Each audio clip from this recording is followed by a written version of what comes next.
Hello everyone, welcome back to my channel. This is Melissa with Enchanted Emerald, bringing you a reading for Taurus for love. This is Taurus Sun, Moon, Rising, and Venus for July 18th through July 25th, 2026. And out of the Light Seers Tarot, we have the Five of Pentacles, the Two of Swords, the Knight of Cups, and the overarching theme, which is an absolutely beautiful card for you, Taurus, the Queen of Pentacles, overarching everything there at the top. So I feel a lot of hope coming in with this love reading, and I feel as though there have been many times in your life in which you have loved and lost, and for some, I feel as though this is a time where you're starting to heal after fleeing some sort of an abusive situation, and I extend you so much sympathy through all of that.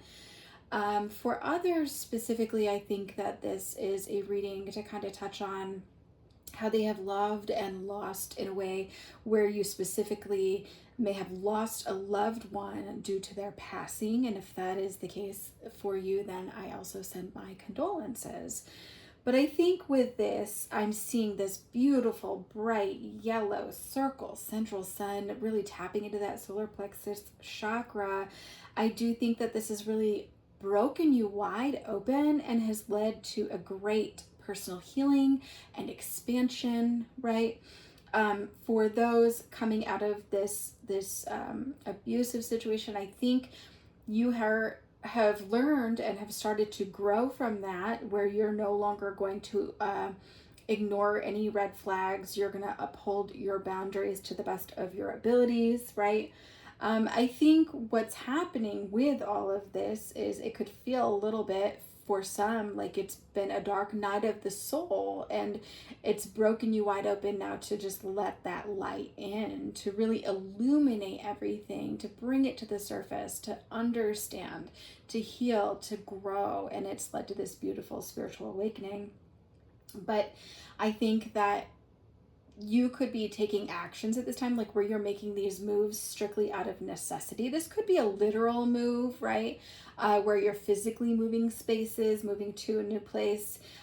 For others, this could be more moves in terms of putting yourself out there in some way for the dating scene by being bold, right? By being on a dating app, or really putting yourself out there in terms of asking somebody out, right?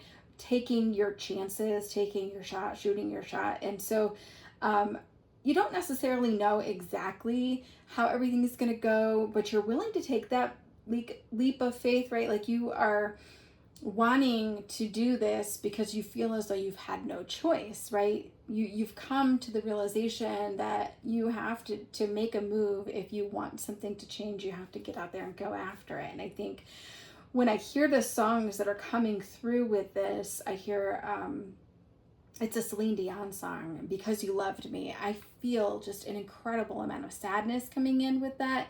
And for us today here, as I was working on tapping into this energy, it was absolutely pouring, it was storming. So compounded definitely in terms of having that sadness be washed over you. That's how I feel with that. But also bringing in, just like washing you clean of what once was, is an energy that I kind of feel into with that. And I also hear wind beneath my wings, which you can look on this Knight of Cups over here. Actually, there are wings on the sneakers, on his sneakers. And so this is the wind beneath my wings, really just attests to me that there was a beautiful energy of feeling uplifted after having gone through that dark night of the soul, right? Or perhaps this person that's coming in for you feels like they're uplifting for you, right? And so it's a beautiful energy. I think ultimately this energy of the central sun that I'm feeling, it's almost as if these illuminations that resulted from that really opening up and letting that shadow self, or that shadow version of yourself, come to the light, so you can start to recognize those things about yourself, so you can work on changing them, so that you can grow and you can attract new and better circumstances, new and better positions for yourself, new and better opportunities, attract new people, right? But I feel like after going through that dark night of the soul, it's understanding that grief and that trauma due to those life events or those life circumstances, it really transforms you, right? That breaking you wide open for that spiritual awakening, it makes you into a different person almost, right? So know that throughout this process, sure, it's valid. Any feeling that comes up for you in processing that grief or that trauma, that is absolutely valid. But we don't want to sit in a space where we are blaming somebody, right? We have to be able to understand that it takes two and that we also played a part. And it could just have been a part for you to be able to learn to grow into this newer version of yourself, because without that experience, you wouldn't be who you are now, right? So just about accepting your part in that, taking accountability for your actions, but understanding that you have to be able to see yourself with compassion, because we don't, if we can't do this in the way that it's intended because we just weren't in that space, we know that once we know better, we do better, right? So again, I feel like it's a space where you could be feeling as though you'd really like to keep to yourself, wanting to stay to yourself, feeling like that's what's going to keep you stable. It's what's going to keep you feeling more grounded or more in control. But understand that when we start to close ourselves off like that or isolate, we are closing ourselves off to experiences that would also bring us joy. So we don't want to deprive ourselves of that joy, right? And you can look in that two of swords on this card here. This scale tattoo on that character. And so understanding that this could be a time for you to kind of tip the scales, or I see the scales tipping, so they could be tipping in your favor, or this could be a need for you to kind of look at things to realize, where do the benefits kind of outweigh the risks in terms of putting myself out there, right? Because if you're going to gain so much joy out of having a conversation or meeting somebody new, dating somebody new, we don't want to keep yourself from that, right? By playing it safe. So when we acknowledge our accountability, we can no longer hide in fear, right? We understand what happened, where things went wrong, what our part was in that, so that we can prevent that from happening again. So know that you have the power to, make things happen for yourself and to do things differently this time. So it won't necessarily turn out in a bad way, right? So understanding that when we practice radical love and forgiveness, this is us loving ourselves, forgiving ourselves. And this love, of course, is like unconditional love that we have to see. Embrace every single aspect of ourselves, from our past, from our flaws, from our limitations, and really just absolutely have no judgment toward it, right? A lot of the things that we grew up, we learned, and that may not necessarily resonate with who you are today, but you have the ability to make the choice and to make the change. And so understanding that it's okay to love somebody that may not necessarily be good for you. It's okay to love them from a distance, right? To protect your peace. We have to be able to prioritize our own love, our own self-love, our own,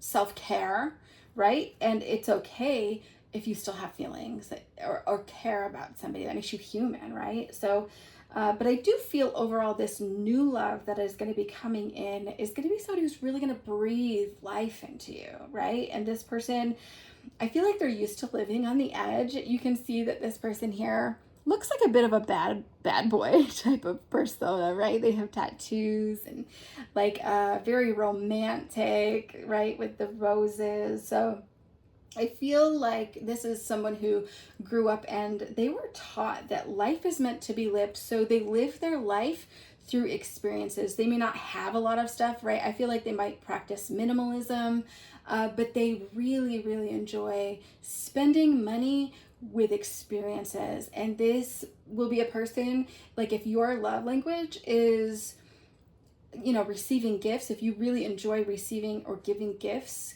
then this is your person 100%, because I feel like they will dote upon you, they will buy you things, they will wine and dine you, right? And it's a great energy. I think this person's very spontaneous, very go with the flow. If they feel moved to do something, they will do so. They don't really hesitate very much. And I think that they're up for a challenge, right? A little bit of excitement, right? It pushes them and they grow through that, and they really enjoy that. It fuels them a little bit, and I love that energy. So this is slow, steady growth, though, when it comes to falling in love.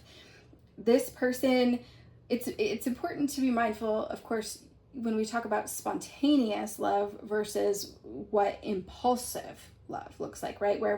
When we're spontaneous, we're very open to life, open to the experiences showing up for us. Our heart chakra is wide open, right? We're in the flow. We don't really have any hidden agendas. We're grounded and we're moving forward, right? And growing together, right? Impulsive love really speaks to me in terms of someone or something is really moving in a direction where it's based off of seeking acceptance, right? Or it's seeking to escape a feeling that they don't like, right? Or it could be very anxiety driven, like you're taking these actions because you're wondering, if I don't see this opportunity through, then I might not ever meet somebody ever again, right? Like that type of energy. So I think that this Knight of Cups is very representative of that open heart, and that's exactly what you need to see love reflected back to you, right? And it's a beautiful thing. So know that every day is a new day, and I think that this love is going to grow and expand and be deeper and deeper by the day, but I do feel 100% this is going to grow on a very solid friendship foundation. So it's going to be bringing in a lot of beauty, and really, honestly, let this person wine and dine you. It's going to be so much fun. I think that through those experiences, there will be a lot of profound epiphanies that the two of you have as you communicate through that, because you're going to find that you're going to have a lot of similarities both in life and in love, and be able to support one another in a beautiful way. So I love this for you, Taurus. If you love this for you, please don't hesitate to claim this reading. If this resonates and you're inclined to share, I'd love to hear about it in the comments. Please subscribe, and I will be back with another read for you guys again soon. Thank you so much. Take care.